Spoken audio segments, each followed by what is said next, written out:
అందరికీ నమస్సుమాంజలి. సెప్టెంబర్ మాస ఫలితాలు. ఈ సెప్టెంబర్ నెలలో వివిధ రాశుల వారికి ఎలా ఉంటుంది? అంటే ఫలితాలు ఎలాగుంటాయి? ఫలితాలు మంచిగా ఉంటాయా? లేక కొంచెం ఇబ్బందికరంగా ఉంటాయా? అనే విషయం నేను ఇప్పుడు చెప్తున్నాను. మనకి ఆహ్, సె ఆగస్టు 24 నుండి సెప్టెంబర్ 21 వరకు భాద్రపద మాసం మొదలైంది. భాద్రపద మాసంలో మనకి ముఖ్యంగా వచ్చే పండుగ ఏంటంటే వినాయక చవితి.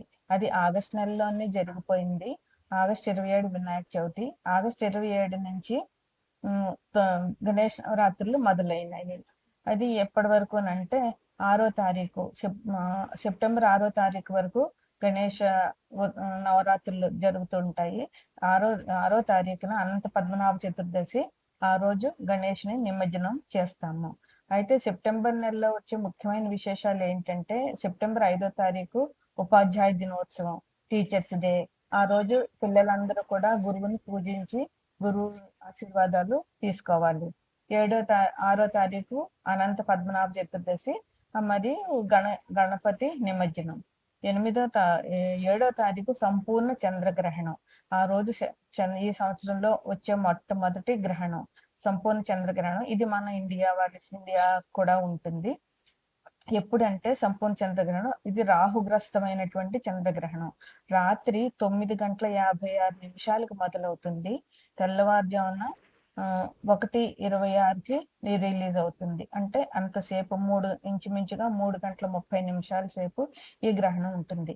ఇది శతభిష నక్షత్రంలో ఈ గ్రహణం పడుతోంది కనుక పూర్వభాద్ర వాళ్ళు, శతభిష నక్షత్రం వాళ్ళు ఈ గ్రహణం చూడకూడదు. అంటే కుంభరాశి వారు, మీనరాశి వారు ఈ గ్రహణం చూడకుండా ఉండడం మంచిది.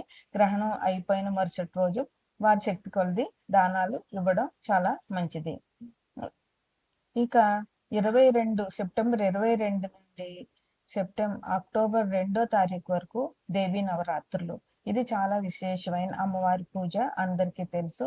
ఈ నవరాత్రులు కూడా ఇంచుమించుగా ఈ మాసంలోనే పూర్తి అయిపోతున్నాయి. ఒక 2 రోజులు మాత్రమే అక్టోబర్లోకి వెళ్తున్నాయి. 22 నుంచి మనకి బాలా త్రిపుర సుందరి గాను అమ్మవారి 9 రూపాల్లో మనకి పూజ చేసుకుంటాం. బాలా త్రిపుర సుందరి, గాయత్రి, అన్నపూర్ణ, మహాలక్ష్మి, మహాసరస్వతి, దుర్గా, మహిషాసురమర్దిని, మళ్ళా రాజరాజేశ్వరి. ఇలాగ 9 అవతారాలుగా అమ్మవారిని పూజించుకుంటాము. అయితే 9వ తారీఖు సరస్వతీదేవి అవతారం. ఆ రోజు సప్తమి అయింది, మూలా నక్షత్రం అయింది కనుక సరస్వతీదేవి అవతారం అమ్మవారికి ఉంటుంది.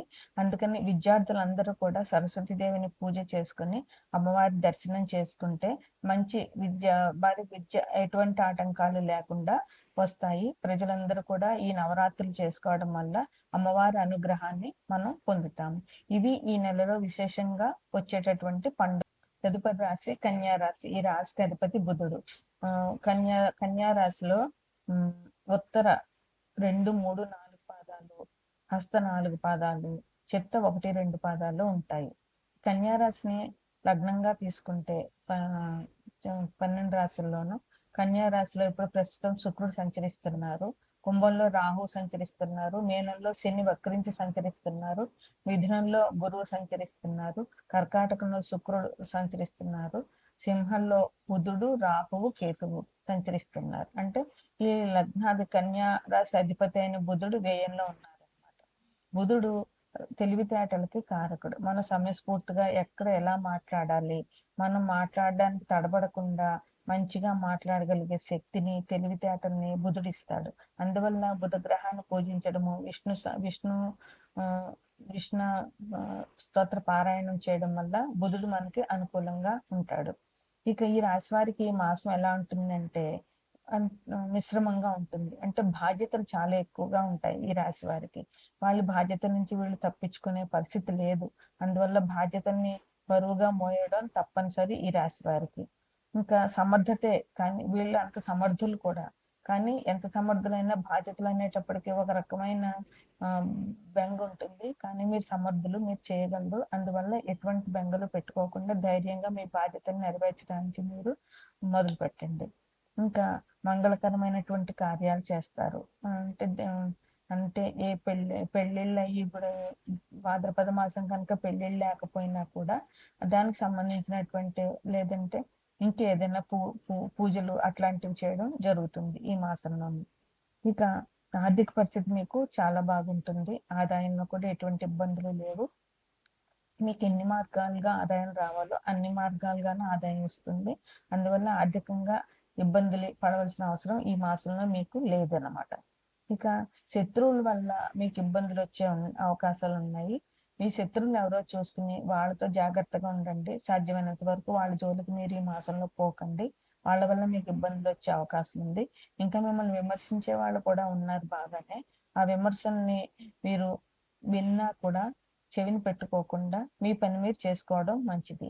విమర్శలు ఇచ్చారని వాళ్ళ మీద గొడవ పడడం, మీరు మనసు పాడు చేసుకోవడం అది చాలా అనవసరం. ఎందుకంటే చాలా అందరికీ మనం నచ్చాలని ఏం లేదు. అందుకని కొంతమందికి నచ్చుతాం, కొంతమందికి నచ్చం. అదే అందరినీ మెప్పించి వెళ్ళడం ఏ మనిషికి కూడా సాధ్యం కాదు. అందుకని ఆ విమర్శను మీరు తేలిగ్గా తీసుకుంటే మీకు మానసికంగా దృఢంగా ఉండగలుగుతారు. ఇంకా వ్యవసాయం వారికి అంత బాగా ఉంటుందని చెప్పలేం. ఎందుకంటే ఈ ఆగస్టు నెలంతా వర్షాలతో వరదలతో బీభత్సం అయిపోయింది. అందువల్ల ఇంకా ఆ బాధ నుంచి తేరుకోవడానికి కొంచెం సమయం పడుతుంది. కనుక వ్యవసాయదారులకి ఈ మాసంలో కొంచెం ఇబ్బందులు అనేవి ఉంటాయి. విద్యార్థులకి మీరు తెలివితేటలతో మాట్లాడడం, మీ తెలివితేటల్ని ఎలా ఉపయోగించుకోవాలో నేర్చుకోండి. అందువల్ల మీరు బుధగ్రహాన్ని పూజించిన లేదా విష్ణు సహస్రనామం పారాయణం చేసిన మీకు బుధుడు అనుగ్రహం కలిగి సమయస్ఫూర్తితో మాట్లాడడము, ఎగ్జామ్స్ లో మంచిగా రాయడము జరుగుతుంది. బుధుడు అనుగ్రహం మీకు తప్పకుండా ఉంటుంది. ఇక ఈ మాసం వీళ్ళకి పెట్టుబడులు కొత్తగా, ఎందుకంటే బుధుడు వ్యాపారానికి మూలకారకుడు. అందుకని ఎవరైనా కొత్త వ్యాపారాలు ప్రారంభించాలనుకున్నా, కొత్తగా ఇందులో పెట్టుబడులు పెట్టాలనుకున్నా ఈ మాసం చాలా బాగుంటుంది. మీరు అందుకు సంబంధించిన పరిశ్రమ మీరు చేయవచ్చు. ఇక ఈ రాశి వారికి నెల సెప్టెంబర్ 22 నుంచి దేవి నవరాత్రులు ప్రారంభమవుతున్నాయి. అందువల్ల అమ్మవారిని పూజ చేయడము, అమ్మవారి దర్శనం చేసుకోవడము ఈ రాశి వారికి చాలా అవసరం. సెప్టెంబర్ 29వ తారీఖున సరస్వతీదేవి అవతారం కనుక విద్యార్థులందరూ కూడా అమ్మవారిని పూజ చేసుకుని అమ్మవారిని అనుగ్రహం పొందవలసిందిగా ముఖ్యమైన పరిహారం. ఇంకా గణపతి నవరాత్రులు ఒక వారం రోజుల్లో అయిపోతున్నాయి. గణపతిని విశేషంగా పూజించండి. గణపతి మీకు సర్వశుభాన్ని కలుగ చేస్తాడు. ఇక సెప్టెంబర్ 8వ తారీఖు నుంచి పితృపక్షాలు, మహాలయ పక్షాలు స్టార్ట్ అవుతున్నాయి. 8 నుంచి 15 వరకు. మొత్తం సంవత్సరం మీద ఈ 15 రోజులు విశేషంగా పితృదేవతల్ని ఆరాధించాలి. అందువల్ల మీరు మీ ఇంట్లో మీ చనిపోయిన మీ పెద్దవారికి అందరికీ కూడా స్వయం పాకం ఇవ్వండి, లేదా ఆరాధన చేసే వాళ్ళైతే ఆరాధన చేయండి. అందువల్ల మీకు మీ పితృదేవతల ఆశీస్సులు, మీకు మీ కుటుంబానికి వాళ్ళ ఆశీస్సులు చాలా ముఖ్యం. అందువల్ల ఇది తప్పకుండా పితృకార్యాలు ఈ మాసంలో చెయ్యాలి. ఆగస్టు 24 నుంచి సెప్టెంబర్ 21 వరకు భాద్రపద మాసం. సెప్టెంబర్ 22 నుంచి మనకి ఆశ్వేజ మాసం మొదలవుతుంది. ఈ సెప్టెంబర్ నెలలో వచ్చేటటువంటి విశేషం ఏంటంటే మొదటి 15 రోజుల్లోనూ గణపతి ఆరాధన ఉంటుంది. అది ఇంచుమించు 11 రోజులు. 11వ రోజున తప్ప మనం గణపతి నిమజ్జనం చేయము. ఇంకొక 4 రోజులు వదిలేస్తే ఆ తర్వాత నుంచి సెప్టెంబర్ పౌర్ణమి పాడ్యం నుంచి అమావాస్య వరకు పితృపక్షాలు అంటారు, మహాలయ పక్షాలు అంటారు. అంటే ఈ 15 రోజుల్లో విశేషంగా పితృదేవతల్ని ఆరాధించాలి. మన సంవత్సరం అంతా ఎవరికైనా తల్లిదండ్రులైనా అట్లా అత్తమామలైనా ఎవరైనా చనిపోతే వాళ్ళకి ప్రతి సంవత్సరము వారు చనిపోయిన తిథి రోజుని ఆరాధన అనేటువంటిది చేయాలి.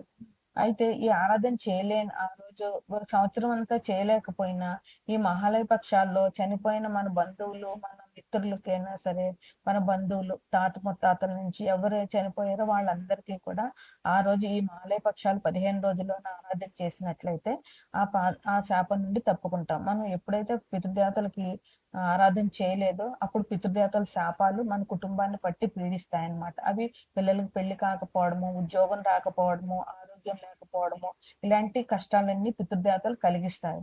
అందువల్ల వాళ్ళకి కనీసం మన సంవత్సరంలో ఒక్క రోజైనా వాళ్ళకి ఆరాధన చెయ్యాలి. ఆరాధన కొన్ని జాతుల్లోనే ఉందంటే బ్రాహ్మణులు, వైశ్యులు ఇలా చేస్తారు. ఇక మిగతా కులాల వాళ్ళైతే దానికి దీనికి బ్రాహ్మణులకి స్వయంపాకం ఇస్తారు. అదైనా సరే ఈ మాసంలో చెయ్యాలి. ఈ 15 రోజుల్లో తప్పకుండా చేయాలి. మన దేవుడి పూజైనా మానొచ్చు కానీ, పితృదేవతల ఆరాధన మాత్రం మానకూడదు. వాళ్ళ వల్ల మనం వాళ్ళకి చేసినట్లయితే వాళ్ళు ఆ ఒక్కరోజు సంవత్సరం నుంచి ఆ ఒక్కరోజు వాళ్ళు ఎదురు చూస్తూ ఉంటారు. మనం పెట్టే భోజనం కోసం, మనం ఇచ్చే వస్త్రం కోసం. అందువల్ల వాళ్ళకి మనం విశేషంగా తప్పకుండా చేయాలి. దానివల్ల మీకు వాళ్ళ ఆశీస్సులు పొందుతారు. మిమ్మల్ని, మీ కుటుంబాన్ని వృద్ధిలోకి తీసుకొస్తారు పితృదేవతలు. అందువల్ల ఈ 15 రోజులు విశేషంగా చెయ్యండి.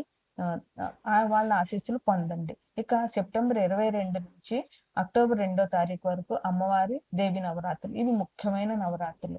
ఇందులో అమ్మవారు 9 అవతారాలతో, 9 రోజులు 9 అవతారాలతో భక్తుల్ని మనం దర్శనం చేసుకోవచ్చు భక్తులు. అందువల్ల అమ్మవారిని విశేషంగా ఆరాధించండి. ఇది చాలా మంచి అవకాశం. అమ్మవారి దయ ఉంటే ఇంక ఎవరు ఏం చేయలేరు. అమ్మవారి దయ ఉంటే అన్నీ ఉన్నట్లే. అమ్మవారిని విశేషంగా ఆరాధించండి. అమ్మవారి ఆశీస్సులు పొందండి. ముఖ్యంగా ఈ మాసం మనకు చాలా అదృష్టవంతమైన నెల అని చెప్పుకోవచ్చు. అమ్మవారి పూజలు చేసి అమ్మవారి ఆశీస్సులు పొందండి. అలాగే పితృదేవతల ఆశీస్సులు పొందండి. ఇది ఈ అన్ని రాశుల వారికి కూడా ఉన్నటువంటి పరిహారాలు. ఇంక ముఖ్యంగా సంపూర్ణ చంద్రగ్రహణం 7వ తారీఖున సంపూర్ణ చంద్రగ్రహణం వస్తుంది. రాత్రి 9:56 నుంచి రాత్రి 1:26 వరకు ఉంటుంది. అంటే ఇది ఇంచుమించుగా 3:30 ఉంటుంది. అందుకని శతభిష నక్షత్రం పూర్వభాద్ర నక్షత్రంలో ఈ గ్రహణం పడుతుంది కనుక ఈ 2 నక్షత్రాల వాళ్ళు అంటే కుంభరాశి, మీనరాశి వాళ్ళు చూడకూడదు. మరుసటి రోజు లేచి స్నానం చేసి ఇల్లు శుభ్రం చేసుకుని కడుక్కుని అప్పుడు తగినటువంటి పరిహారాలు మీ శక్తి కొలది మీరు బ్రాహ్మణ దానం చేసుకోవచ్చు. ఈ గ్రహణం రాహుగ్రస్త గ్రహణం పడుతుంది అన్నమాట. ఇది ఈ మాసంలో ఉండేటువంటి